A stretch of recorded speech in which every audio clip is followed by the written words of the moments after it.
다짐 좀 있습니다. 우리의 믿음이 삶으로 드러나고 삶 속에서 우리의 믿음이 고백되어지는 은혜가 있길 주님을 축원드립니다. 오늘은 날마다 특별한 새벽 세 번째 파트의 세 번째 말씀입니다. 여러분들 이 책 다들 가지고 계시죠? 이 책 마지막 세 번째 파트의 세 번째 말씀 여러분들에게 또 말씀을 전하려고 합니다. 오늘 말씀의 제목은 인생의 문제는 오래 산다고 해서 해결되는 것이 아니라 다르게 살 때만 해결되어지는 것입니다. 이런 제목으로 말씀 전하도록 하겠습니다. 우리의 문제는 시간이 흐르면 저절로 해결되어지는 것이 아니라 다르게 생각하고 다르게 선택하고 다르게 움직일 때 우리의 문제는 해결되기 시작한다. 이런 제목으로 말씀 전하도록 하겠습니다. 오늘 설교가 다소 어렵게 들릴 수 있습니다. 그런데 집중해서 들으면 오늘 말씀이 들리기 시작할 거라고 저는 생각을 합니다. 우리 믿음이라는 것은 들음에서 온다. 지식이 있을 때 우리는 바른 믿음을 갖게 되는 것이고, 바른 믿음이 있을 때 우리의 정서가 움직이며 의지적인 결단이 이루어지는 것입니다. 들음과 믿음과 삶, 이 모든 것들이 우리 가운데 온전히 균형 잡혀 있을 때 우리 신앙은 성숙되게 되어 있는 것이지요. 오늘 말씀 너무 쉽게 어렵다고 포기하지 마시고 잘 들으시면 아주 간결한 하나님의 두 가지 메시지를 발견할 수 있습니다. 오늘 우리에게 주어진 요한복음 17장은 예수님의 기도입니다. 총 26개의 구절로 이루어진 17장 전체가 예수님의 기도로 되어 있는 것이지요. 이 기도를 가리켜서 학자들은 예수님의 대제사장적 기도라고 부릅니다.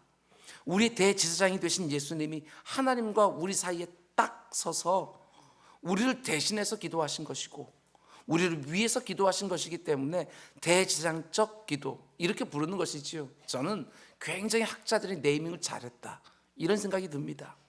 그리고 동시에 주님이 하신 기도를 기록해 놓았다는 점에서 오늘 본문 역시 마태복음과 누가복음에 나오는 것처럼 주기도문, 이렇게 부를 수 있는 것이지요. 제자들이 예수님께 우리에게도 기도를 가르쳐 주십시오 요청하니까 하늘에 계신 우리 아버지여, 이렇게 시작되어지는 주기도문을 기도의 모범으로 가르쳐 주셨는데, 엄밀하게 말하면 그 기도는 우리 주님의 기도문이 아니라 우리의 기도문 아닙니까? 너희는 이렇게 기도하라, 그렇게 말씀하시면서 그 기도문을 가르쳐 주셨으니까 그것은 사실 우리가 드리는 기도, 우리의 기도문이지요. 그런 면에서 볼 때 오늘 본문에 나오는 기도가 진짜 주 기도문입니다. 주님이 하신 기도, 주님이 하신 기도를 제자들이 듣고 기록한 예수님 자신의 기도. 주님의 이 기도 안에 참 많은 내용들이 담겨 있습니다. 주님이 이 기도를 하신 이후에 곧바로 체포되시는데 자신의 뒤에 남게 될 제자들을 위하여, 그리고 앞으로 등장하게 될 성도들을 위하여 우리 주님이 하나님께 간구하는 참 많은 내용들이 담겨 있습니다. 그 많은 내용들 가운데 한 가지, 오늘 본문 1절에 3절 말씀 묵상하면서 우리 주님이 왜 이 땅에 오셨는지, 여러분과 저에게 무엇을 주시기 위해서 오셨는지 그 부분만 한정해서 함께 생각해 보려고 합니다. 먼저 2절 말씀부터 보면 우리 주님 이렇게 기도하시지요. 하나님께서 아들에게 주신 모든 사람에게 영생을 주게 하시려고 만민을 다스리는 권세를 아들에게 주셨음 이로소이다. 예수님이 왜 이 땅에 오셨다고 스스로 말씀하십니까? 영생을 주게 하시려고. 내가 너희들에게 영생을 주기 위해서 왔다, 친히 말씀해 주시는 거예요. 영생을 주기 위해서, 영원한 생명을 주기 위해서 내가 너희들을 찾아왔다. 그러면 영생이 무엇입니까? 우리가 신앙생활 하면서 영생, 우리가 참 많이 사용하는 단어이지만 영생이 무엇입니까?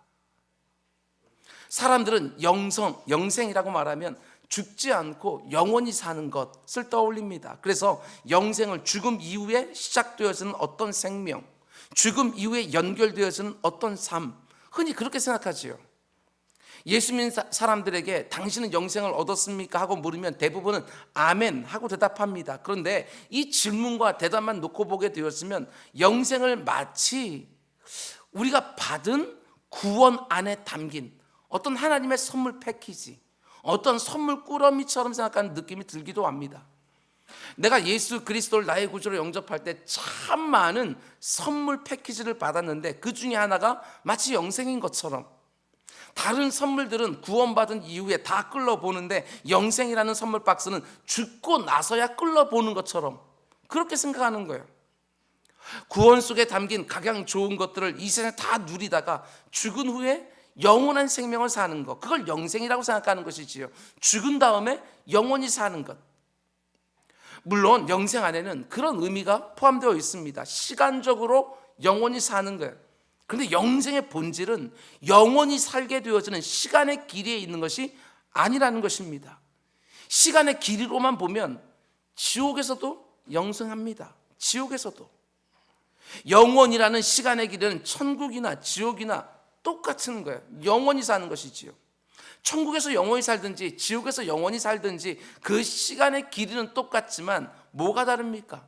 그 영원한 생명의 질이 다른 거예요. 질. 똑같이 영원히 살지만 생명의 질이 완전히 다르다는 것입니다.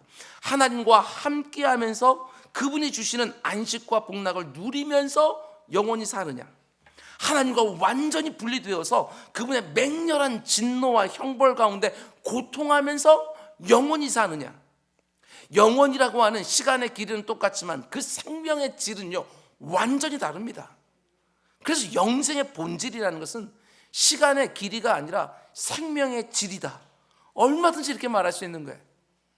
그러니까 오늘 본문에서 우리 주님, 내가 너에게 영생을 주기 위해서 왔다라고 말씀하실 때 그 영생은 단지 영원한 시간으로서의 그 영생을 말하는 것은 절대로 아니지요.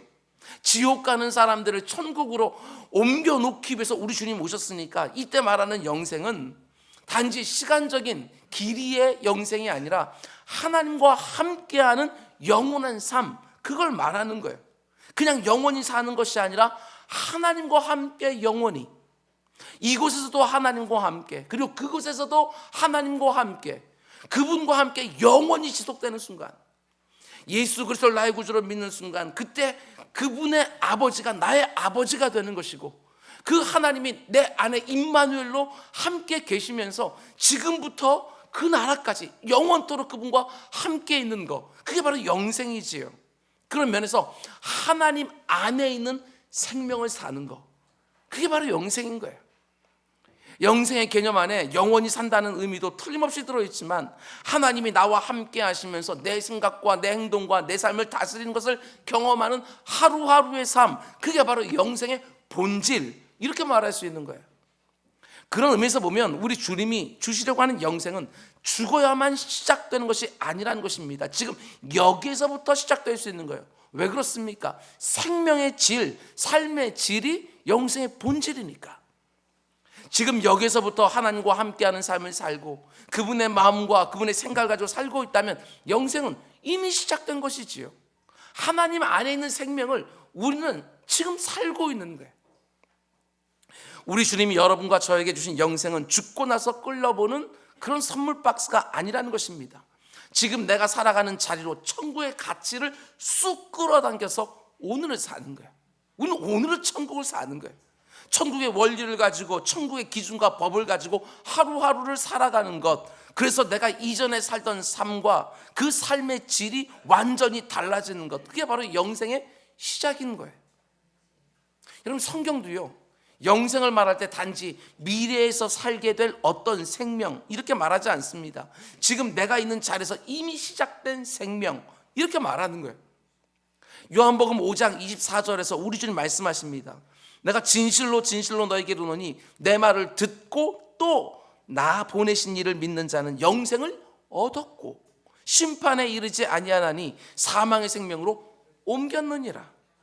잘 보십시오. 우리 주님이 영생을 말씀하시면서 영생을 얻었고 이렇게 말씀하시는 거예요. 이미 이루어진 일, 과거형으로 말씀하고 계신다는 사실입니다. 예수 그리스도를 나의 구주 영접하는 그 순간 영생을 얻었고 이렇게 말씀하시지요. 너희가 죽으면 영생을 얻게 될 것이다, 미래형으로 말씀하시는 것이 아니라 내 말을 듣고 나를 보내신 이를 믿는 자는 영생을 이미 얻었다. 나를 보내시니 하나님을 믿는 자는 영생을 이미 얻었다. 너희가 장차 사망에서 생명으로 옮겨질 것이다 이렇게 말씀할 것이 아니라 믿는 즉시로 사망의 생명으로 이미 옮겨졌느니라 이렇게 말씀하시는 거예요. 요한복음 11장에서는 또 이렇게 말씀합니다. 굉장히 유명한 구절이지요. 우리가 부활절 새벽마다 묵상하는 구절입니다. 예수께서 이르시되 나는 부활이요 생명이니 나를 믿는 자는 죽어도 살겠고 무릇 살아서 나를 믿는 자는 영원히 죽지 아니하리니 이것을 네가 믿느냐. 여러분 이 말씀이 무슨 뜻인지 제대로 이해하고 계십니까? 굉장히 유명한 구절임에도 불구하고 이 말씀의 뜻을 제대로 이해하는 사람들이 그렇게 많지는 않아요.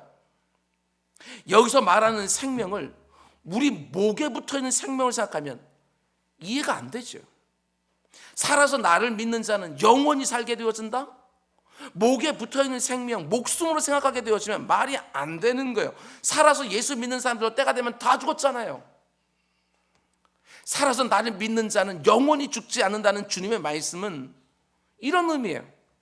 영생이 하나님과 함께하는 그 삶을 말하는 것이기 때문에 영원한 생명이 바로 여기서부터 시작하여 예수 그리스도를 나의 구주로 영접하는 그 순간 그 아버지와 함께하는 바로 지금부터 시작하여 영원한 생명으로 쭉 이어진다. 우리가 볼 때는 이 생과 저 생이 완전히 다른 것처럼 이렇게 떨어져 있지만 예수 그리스도를 나의 구주로 믿고 아버지 하나님을 온전히 의지하며 살아가는 그 사람은 이 생과 저 생이 딱 붙어 있다는 거예요. 왜? 하나님이 이곳에서도 함께하고 그곳에서 함께하니까. 그 삶은 다른 게 아니에요. 그게 바로 영원히 죽지 아니하리라 이 말씀의 의미지요. 그러니까 우리 주님께서 이 요한복음 11장 말씀에서 무릇 살아서 나를 믿는 자는 영원히 죽지 않는다라고 하는 말은 이 생과 저 생의 분리해서 그냥 이 생에서 영원히 산다 이런 의미가 아니라 이 생에서 사는 것 그것도 하나님과 함께 사는 것이고 저 생에서 사는 것들도 하나님과 함께 사는 것이니까 이것이 구분되는 것이 아니라 성도에게는 연결되어 있는 것이다. 이 말씀을 하시는 거예요. 다시는 죽지 아니하리라. 영적으로 그 말씀이지요. 하나님과 함께하는 삶, 하나님 안에 있는 생명이 지금 여기서부터 시작되어서 영원까지 이어진다. 그러니까 영원한 생명의 현재성, 그걸 말씀해 주고 계시는 거예요. 요한복음 5장 25절에서도 우리 주님 이렇게 말씀하셨어요. 진실로 전실로 너에게 이르노니 죽은 자들이 하나님의 아들의 음성을 듣는 때가 오나니 곧 이때라. 듣는 자는 살아나리라. 아들의 음성을 듣는 자들은 산대요. 그런데 그 살아나는 시점이 언제라고 말합니까? 지금이 바로 그때다. 지금이라고 말씀하셔요. 영원한 생명의 현재성을 말씀하시는 것이지요. 그러니까 영생이라는 것은 죽고 난 다음에 비로소 시작되어지는 어떤 생명이 아니라 우리가 예수 그리스도의 음성을 듣고 마음을 열어 그분을 구주로 영접하는 순간에 시작되어서 영원까지 이어지는 생명, 그게 영생이라는 거예요. 그래서 영생을 시간적으로 영원히 지속되는 생명이라고 이해하기보다는 하나님 안에 있는 생명, 이렇게 이해하는 것이 훨씬 더 본래의 의미에 가까운 거예요. 하나님 안에서 살아가는 생명, 하나님을 누리며 살아가는 생명, 그게 영생이라고 말씀하시는 것이지요. 그래서 예수 그리스도를 믿는 순간 영생은 시작되어지는 거예요. 그런 의미에서 영생은 영원히 산다는 개념이 기본적인 의미지만 보다 본질적인 의미는 하나님과 함께하는 생명을 사는 것이다, 그렇게 말할 수 있는 것이지요. 그래서 내가 그 이전에 가졌던 생명으로는 절대로 살 수 없었던 질적으로 전혀 다른 삶, 그 삶을 살게 되어지는 거예요. 지금까지 내가 살아왔던 삶의 방식과는 전혀 다르게 사는 삶, 그게 바로 영생이라는 것이죠. 왜? 당연하지요. 하나님이 내 안에 계시는데 어떻게 이전과 똑같은 삶을 살 수 있겠어요? 하나님과 함께 살아가는 것. 많은 사람들이 오래 살기를 원하고, 그리고 어떻게 하든지 노화를 막기를 원하고, 어떻게 하든지 정말 청춘적으로 일평생을 살고 싶어하는 그런 마음들이 있지만, 여러분, 오래 산다고 해서, 오래 건강하게 산다고 해서 내 인생의 문제들이 해결되는 게 절대로 아니라는 것입니다. 내 인생의 문제는요, 다르게 살 때만, 하나님이 내 안에 계셔서 다르게 살 때만 내 인생의 그 지긋지긋한 문제들이 해결되기 시작하는 거예요. 생각해 보십시오. 지금 나에게 있는 문제들이 오래 살기만 하면 정말 해결될 것 같습니까? 여러분과 제가 90년, 100년, 120년을 사는 것이 아니라 300년, 400년씩 살면 인생의 문제들 다 해결하고 초월하는 삶을 살게 되냐고요. 부부가 50년, 60년, 70년을 같이 사는 것이 아니라 300년, 400년씩 같이 살면 부부 사이의 모든 문제가 다 해결되겠냐고요. 어림도 없지요. 인생에서 경험하는 대부분의 문제들은 오래 산다고 해결되어지는 것이 아니라 하나님의 생명을 살면서 지금까지와는 다르게 살 때만 그 문제는 해결되어지는 거예요. 제 경험만 보더라도 20년 전, 30년 전 실수를요 지금도 반복할 때가 많이 있어요. 시간의 길이가 내 인생의 문제를 해결해 주는 것이 아니라 하나님과 함께 지금과는 다르게 살아야 그 문제가 해결되어지는 거예요. 지금과 다르게 반응하고 지금과 다르게 선택하고 지금과 다르게 결정할 때만 그 문제들이 비로소 해결되어지는 것이죠. 그래야 그 삶이 달라지는 거예요. 우리 주님이 주시는 영생의 본질이 바로 여기 있다는 것입니다. 하나님이 함께 하시기 때문에 지금과 다르게 살게 되어지는 것. 내 안에 성령 하나님이 내주하고 계시기 때문에 그분의 다스림과 인도함을 받으면서 그분과 사귐과 교제를 통해서 이전과는 다르게 살게 되어지는 것. 그게 영생을 사는 거예요. 이전에는 내 욕심이 지배하는 삶을 살았지만 이제는 내 안에 주님이 계시고 그 주님 안에 내가 있기 때문에 그분의 다스림을 받아서 내 가치가 달라지고 내 기준이 달라지고 내 인생관이 달라지고, 이전에는 내 감정이 지배하는 대로 욱욱하면서 그렇게 반응하며 행동했는데 내 안에 계신 주님 때문에 내 생각과 내 감정과 내 정서가 달라지고, 그래서 사람들과의 관계가 달라지고 직장에서 일하는 태도가 달라지는 것, 그게 바로 영생의 시작이에요. 물론 이 땅에 몸을 가지고 사는 동안에는 아직까지는 제한적이고 부분적일 수밖에 없어요. 죽은 다음에 저 천국에서 우리는 모든 것을 완벽하게 다 누리게 될 것이지만 그날에 이루어지게 될 것을 쭉 끌어다가 오늘을 사는 사람들, 그게 바로 성도들이죠. 너무나도 그날에 이루어질 것이 확실하니까 그날이 미래에 언젠가 이루어지는 것들이 아니라 그 천국의 가치를 오늘의 내 삶에 쭉 끌어당겨서 오늘부터 살기 시작하는 것, 그게 바로 성도들의 삶이에요. 그 결과로 내가 이전에는 경험하지 못했던 기쁨을 누리고 이전에는 알지 못했던 평안을 맛보면서 오늘을 살게 되는 것, 그게 바로 영생의 본질이라는 것입니다. 지금부터 그걸 맛보고 누리며 살 수 있습니다. 질적으로 전혀 다른 삶을 지금부터 살 수 있습니다. 그런 삶은 죽고 나서야 경험하는 것이 아니라 내 육신의 몸을 가지고 있을 때는 아예 포기해도 살고 살아야 되는 것이 아니라 지금 내가 살고 있는 이 자리에서부터 시작되는 것을 성경은 분명히 말하고 있는 거예요. 그런 면에서 우리가 영생을 가졌다라고 말하는 것은 절반의 진리예요. 우리는 영생을 살고 있다, 이렇게 말해도 맞아요. 우리는 영생을 사는 거예요. 정말 그렇지 않습니까? 생명이라는 것은 소유하는 게 아니라 사는 거잖아요. 생명을 소유하는 게 아니라 사는 거예요. 예수 그리스도 안에서 거듭난 생명도요, 사는 거예요. 내가 구원을 가졌다, 이게 아니라 그 구원 속에 담겨져 있는 각양 좋은 것들을 사는 거예요. 영생 역시도 나중에 이루어질 무엇인가가 아니라 오늘 그 영생을 사는 거예요. 하나님과 함께 살아가니까. 그래서 구원받은 성도들은 이 땅을 살아가면서 한 번씩 그 질주하는 삶을 멈춰서 스스로에게 질문해 봐야 돼요. 나는 과연 영생을 지금 살고 있는가? 이걸 물어봐야 돼요. 분명히 내가 신앙생활을 하고 있고 구원의 확신이 있고 성령 하나님이 내 안에 있는다고 하는 그 믿음도 있고, 그런데 영원한 생명 속에 포함되어 있는 그 어떤 기쁨이나 평안이나 그 감격이나 그 생명을 못 누리고 있다? 여러분, 그걸 당연하게 생각하면 안 돼요. 이상하게 생각해야죠. 내가 구원 받았는데, 하나님이 내 안에 임마누엘이 계시는데, 성령 하나님이 나와 함께 지금 살고 계시는데 어떻게 내 삶 가운데 속에 기쁨과 평안과 생명과 감격이 없을 수 있는가 하고 이상히 여겨야 돼요. 내가 받은 구원은 정말 맞나? 아니, 구원받은 건 분명하게 나한테 경험도 있고 확신도 있고 증거도 있는데, 그럼 한번 생각해 봐야죠. 왜 나는 그 평안과 기쁨과 확신과 소망을 왜 못 누리고 있는가? 많은 분들이요, 내 안에 지금 주어진 이 구원과 이 영생을 가지고 있음에도 불구하고 그것이 가져오는 그 열매들을 제대로 누리지 못하는 이유는요, 이상하게도 그걸 당연하게 생각하는 거예요. 인생에 문제가 있으면 어려운 거지, 이런저런 문제 해결되지 않았으면 당연히 힘든 거지. 아니요, 우리 그리스도인들은 그런 사람들이 아니라고요.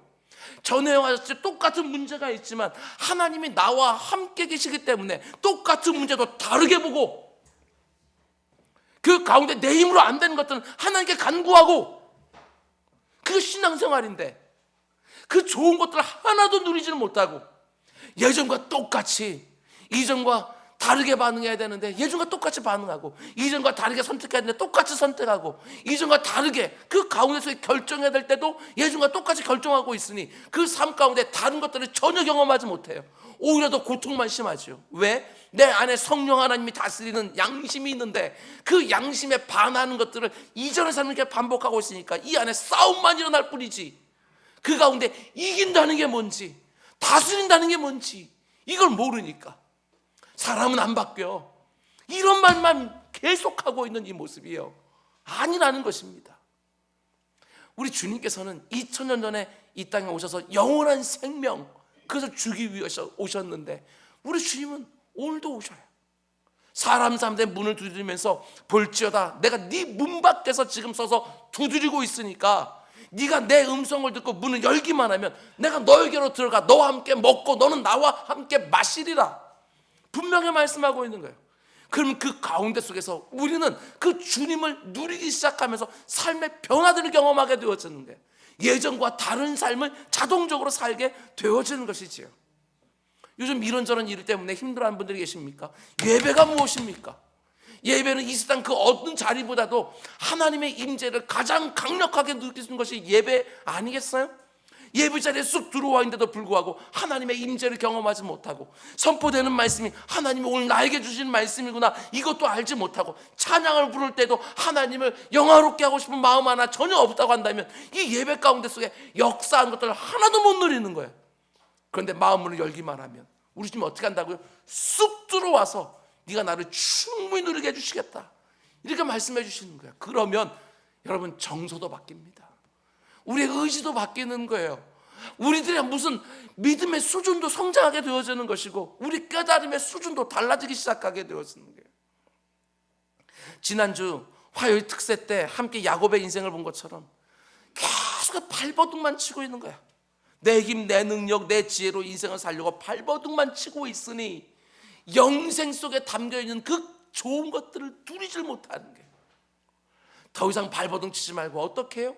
하나님께 매달려야죠. 하나님 딱 붙들고 그분 의지에 살아가게 되어지는 거예요.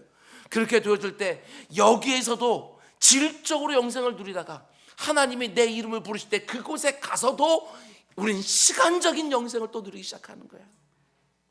오직 하나님과 함께 그분을 의지하고 그분 붙들고 그분의 다스림과 인도하심을 늘 구하면서 그분 안에 있는 생명으로 오늘을 살아가는 우리 모두가 다 될 수 있게 주님의 이름으로 축원드립니다. 그래서 예수님은 영생을 이렇게 말씀하셔요. 3절 말씀 보십시오. 영생은 곧 유일하신 참 하나님과 그가 보내신 자 예수 그리스도를 아는 것이니라. 더 정확하게 말하면 영생은 곧 유일하신 참 하나님과 그가 보내신 자 예수 그리스도를 아는 것에서부터 시작되었습니다. 이런 말이에요. 근데 이 말이 참 오묘하지 않습니까? 이 말 뜻을 좀 시원하게 해석해 줄 수 있는 분 계셔요? 유일하신 참 하나님과 그가 보내신 자 예수 그리스도를 아는 것에서부터 영생은 시작되어진다. 참 오묘한 말씀인데요, 잘 들어보십시오. 먼저 유일하신 참 하나님을 믿는다는 거, 그분을 안다는 거, 그게 어떤 의미입니까? 많은 사람들이 하나님에 대한 지식을요 저마다 가지고 있어요. 하나님은 이런 분이실 거야 라는 나름대로 이 이해가 저마다 있죠. 근데 대부분은요 언제나 선하신 분, 좋으신 분, 너무나 인자하신 분, 그런 이미지를 다 떠올려요. 그러나 성경은 하나님에 대해서 그렇게만 말씀하는 게 아닙니다. 하나님의 가장 대표적인 모습에 대해서 성경은요 주저없이 뭐라고 말씀하냐, 구약이나 신약이랑 똑같아요. 하나님은 거룩하신 분이시다. 이게 하나님의 가장 대표적인 속성이고 우리 인생들과 가장 다른 모습이에요. 근데 하나님이 거룩하시다는 거, 그게 어떤 의미예요? 하나님은 아주 작은 죄도 단호하시다, 이런 뜻이에요.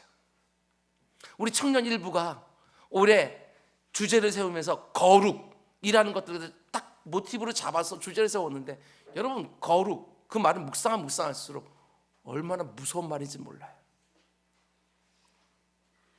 하나님은 지극히 거룩하신 분이시기에 그 어떤 작은 죄도 용납하지 않으신다. 죄의 싹은 사망, 그게 바로 하나님의 거룩하심 때문인 거예요. 이 정도 죄까지는 내가 봐준다, 그런 거 없습니다. 하나님 안에 죄가 없으시기에 그 어떤 죄라도 하나님의 눈에 거슬리는 거예요. 그리고 그 죄에 상응하는 대가를 치르게 하신다. 우리는 거룩을 생각할 때마다 그래서 두려워요. 그런데 하나님이 지극히 거룩하셔서 죄를 참아보지 못하시고 반드시 심판하시는데, 저는 사실 이게 더 두렵습니다. 하나님의 거룩하심이라고 하는 속성도 참 두렵지만 하나님의 전지하심, 저는 그게 참 두려워요. 하나님은 전지하신 분이시다. 나의 일거수일투족을 다 보시고 하신다. 아무리 꿍꿍 숨겨놓은 내 마음속에 깊은 그 생각까지도 다 들여다보신다. 저는 이게 너무너무 두려워요. 전지하신 분이시기 때문에 하나님 앞에서 감추거나 속일 수가 없습니다. 그분은 전지하셔요. 모든 걸 다 아시는 거예요. 감추거나 속이거나 피하거나 도망갈 수가 없는 거예요. 내가 땅끝까지 날아 숨다 할지라도 거기서도 나를 속속들이 들여다보시는 거예요. 사람들 앞에서는 감출 수도 있고 숨길 수도 있고 속일 수도 있지만 하나님 앞에서는 모든 것이 발가벗은 것처럼 다 드러나는 것이지요. 전지하신 하나님이 나를 속속들이 들여다보시는데 그분이요, 거룩하시대. 여러분, 이게 감당이 되세요? 하나님이 나를 다 아시는데 그분이 죄를 아주 조그만 죄도 단호하신 그 거룩하신 분이라고 하는 거, 이 두 가지만 딱 보게 되면 이거 완전 절망이죠, 절망. 우리는 그분의 진노를 피할 길이 없어요. 여기까지만 해도 너무너무 두려운데요, 더군다나 우리 주님이 오늘 본문에서 또 이렇게 말씀하셔요. 유일하신 참 하나님. 우리 길이 없습니다, 피할 길이. 하나님이 유일하신 참 하나님이기 때문에 우리 죄인들에게 다른 가능성은 없는 거예요. 만일 하나님이 여럿 있어서 죄에 대한 견해도 각각 다 다르다고 한다면 우리 죄인들의 운명도 어떤 하나님을 만났냐에 따라서 각각 다를 수 있는 거 아니겠어요? 그런데 그 하나님이 유일하신 참 하나님이라고, 한 분뿐이라고 우리 지금 딱 말씀하시는 거예요. 그러면 모든 죄인들의 결국은 하나밖에 없지요. 죄의 싹은 사망, 지옥불에 떨어져서 영원한 심판과 형벌을 받는 것, 그걸 피할 수가 없어요. 그래서 제임스 보이스라고 하는 주석가는 이렇게 말해요. 하나님에 대한 지식은 다 위협적이다. 저는 기가 막힌 표현이라고 봤어요. 하나님에 대한 지식은 다 위협적이다. 하나님의 거룩하심과 하나님의 전지하심과 거기 하나님의 편지하심, 어디나 계신 하나님, 이런 하나님에 대한 지식 하나하나가 여러분과 저와 같은 죄인들에게 너무나도 위협적이지요. 그분을 알면 알수록 우린 점점 더 두려울 수밖에 없어요. 제임스 보이스는 계속해서 말합니다. 그의 거룩은 위협적이다. 하나님이 모든 것을 아신다는 것도 위협적이다. 그분의 주권도 위협적이다. 우리가 아직 죄 가운데 있을 때 하나님에 대해서 알려지는 것마다 다 위협적이고 다 심각하다. 하나님이 유일하신 참 하나님이기 때문에 죄인들에게 다른 가능성은 없다는 것입니다. 그분이 죄를 미워하시고 모든 걸 다 아시는 하나님이시기 때문에 죄인들은 피할 곳이 없다. 그래서 절망인 거예요. 죄사함도 구원도 영생도 불가능한 것이지요. 근데 우리 주님이요, 유일하신 참 하나님을 아는 것이 영생이다, 이렇게 말씀하시고 끝나는 것이 아니라 곧 유일하신 참 하나님과 그가 보내신 자 예수 그리스도를 아는 것, 그것이 바로 영생의 시작이다. 이 두 가지 지식을 다 붙들고 있어야 되는 거예요. 여기에 소망이 있는 거예요. 유일하신 참 하나님을 아는 지식만 있으면 절망일 수밖에 없어요. 그런데 그가 보내신 예수 그리스도를 아는 지식이 생기게 되어지면 거기서 죄사함과 구원과 영생에 대한 소망이 활짝 열리기 시작하는 거예요. 예수 그리스도가 이 땅에 오셨다, 이게 얼마나 우리에게 복된 소식인지.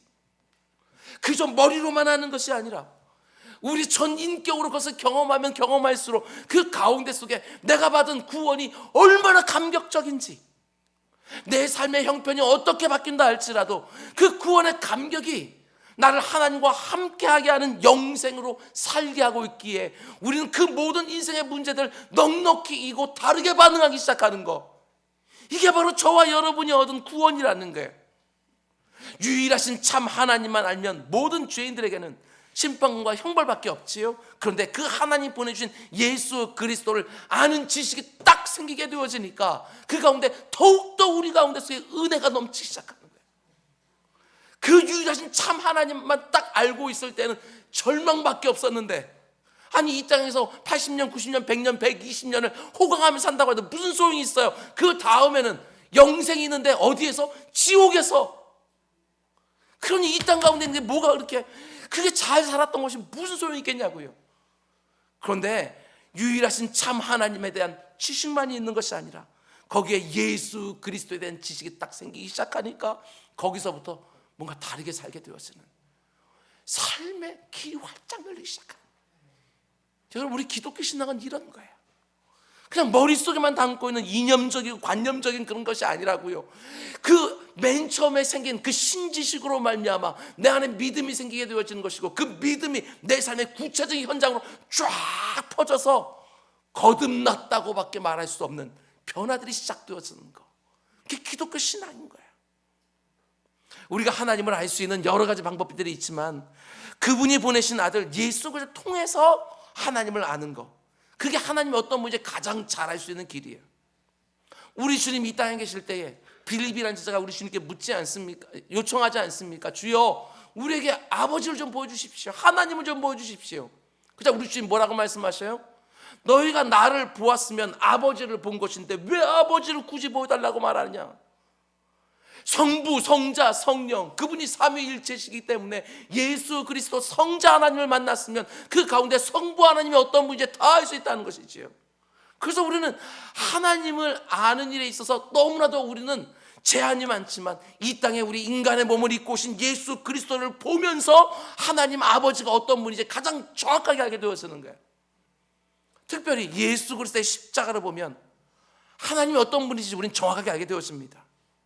그 십자가 위에서 죄를 그분이 얼마나 미워하시는지, 그분의 거룩과 공의가 완전히 드러나는 것이고, 동시에 그럼에도 불구하고 우리 죄인들을 얼마나 사랑하셨는지 그분의 은혜가 완벽하게 드러나는 것이고, 우리는 십자가를 통해서 그분이 어떤 하나님이신지 우리는 알게 되었는 거예요. 하나님은 결코 손톱만한 죄도 그냥 넘어갈 수 없는 거룩하시고 공의로우신 하나님.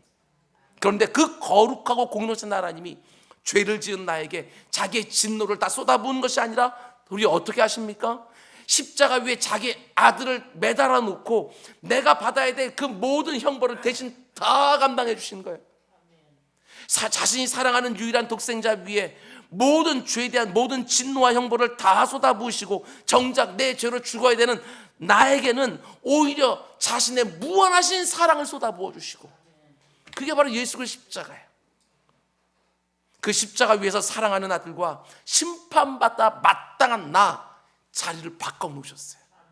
그런 방식으로 하나님은 그 무서운 심판과 형벌에서 우리를 건져 주신 것이지요. 그게 바로 유일하신 참 하나님에 대한 지식과 그분이 보내신 예수 그리스도를 아는 지식이지요. 이것이 함께 어우러질 때 우리는 그 가운데 속에 구원의 감격이 뭔 줄 알아요. 예전에 살던 삶을 그냥 살 수가 없어요. 충성해야 된다, 아니 말하는 것들이 아니라 자원에서 내 귀를 뚫고 나는 그분의 종이 되기를 원하는 거예요. 왜? 내가 받은 그 구원이 유일하신 참 하나님 앞에서 예수 그리스도로 말미암아 어떻게 이루어진 것인지 내가 알기 때문에 자원하는 종이 되어져요. 자유케 되어졌지만 그 자유를 내 육체의 교를 쓰지 아니하고 그 자유를 가지고 주님을 섬기는 일에, 서로 종노릇하는 일에 그걸 쓰게 되어져 있는 거예요. 누가 시키는 것이 아니라 내가 너무나도 그렇게 하기를 원하는 사모함을 가지고. 이게 우리가 받은 구원이라고요.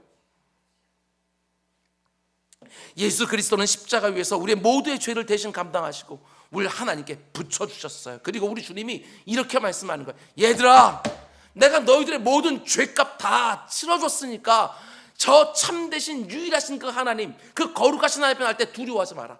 내가 네 죄값 대신 다 치러줬다. 그러니까 이제부터는 담대히 그분 앞에 나아가라.